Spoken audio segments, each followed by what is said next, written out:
तो का हाल बा भाई लोग। आ गइल बा मिठू मार्शल के गाना मारो धाए धाए आ करी काए काए। अब हम कराओ तनी काए काए, तनी रुक जालो। ड्रीम 11 लगा ली, लाइन अप हो गई रहा। ड्रीम 11 तो लाग गई, लेकिन साला का दुन कहत रहनी वो दिमाग में से भाग गई।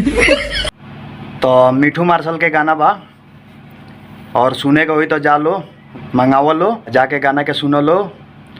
अगर अच्छा लगी तो गाना के सपोर्ट करियो लो, और ना अच्छा लगी तो कोनो बातें नहीं है। तब तक हमार चैनल देख लो और हंस लो।